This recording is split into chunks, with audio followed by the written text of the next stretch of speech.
Please give us a brief rundown of what happened in court today. Okay, so we were in court this morning. As you can see, we just finished the proceedings before Court 9, Magistrate Court Apapa. We came this morning regarding the case of Alabi Quadri, a 17-year-old teenager who came to fame in 2023 during the elections, when he spontaneously jumped and stood in front of the convoy of the presidential candidate of the Labour Party, Mr. Peter Obi. You would recall that his photograph at the time became an internet sensation, and Nigerians became very interested in his case. Following that, a lot of people made donations to him, and his matter was widely reported. Quite sadly,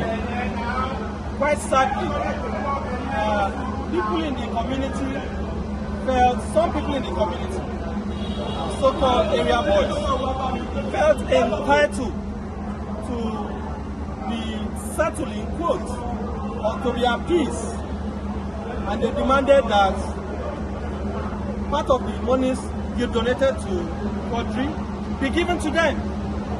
In fact, I can also tell you that the value of their community specifically told Quadri's mother to buy a cow with rice and cook to appease the youth.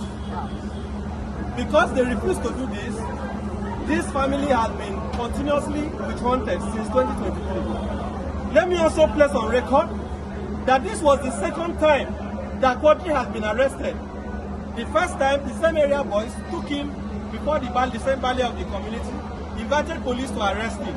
At that time, we did not hear about it. So in January, he was returning from work at night when two boys grabbed him, dragged him to the Amokoko Divisional Police Headquarters, and told the DPO that Quadri was involved in street fighting.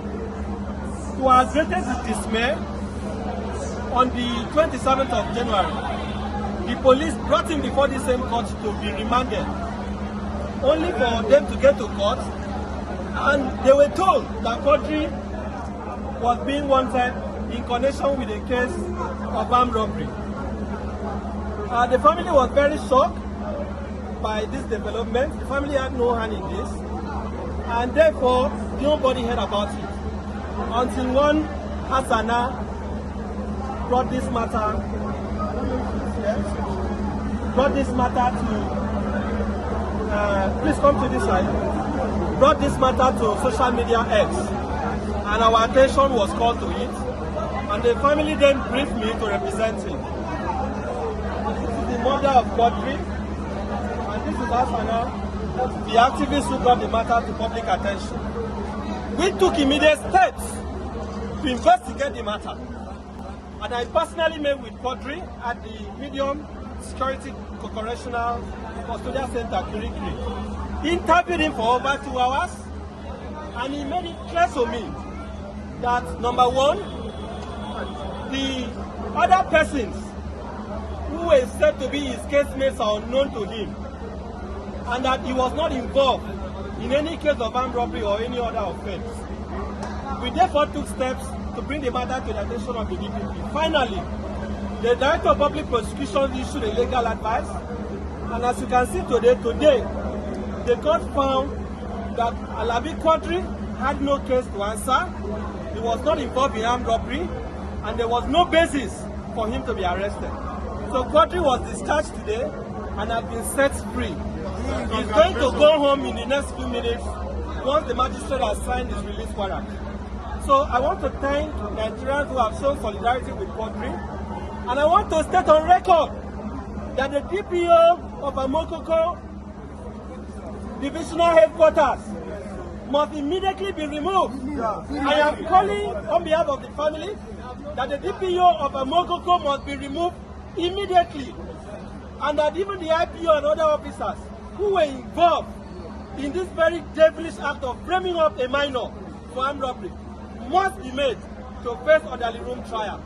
We are also demanding that the police must pay the sum of 100 million to Quadri, having been detained since January illegally.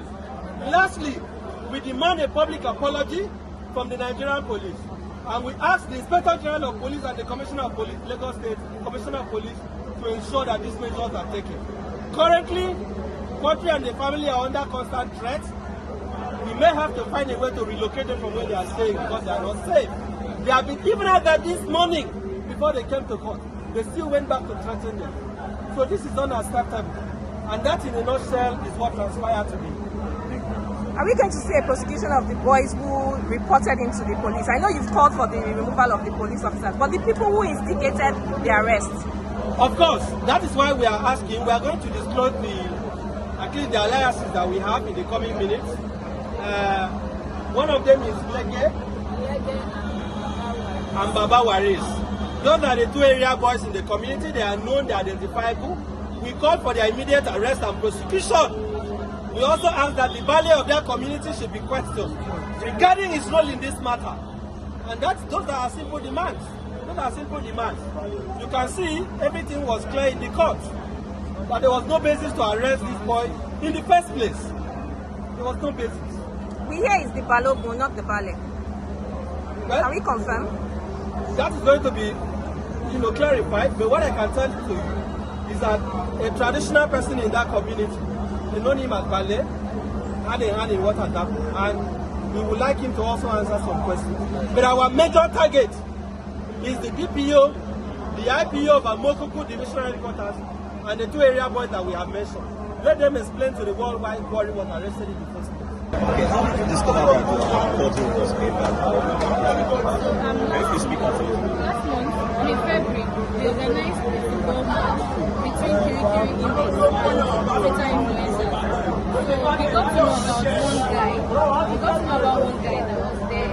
He was owing the sum of 2 million naira, and that was why he was locked. So after we helped that guy to prison, he told us he was Quadri.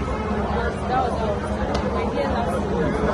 Wednesday, the case was adjourned till 28th of this month. It was supposed to be due to the corona, the case was brought forward today. So thank you.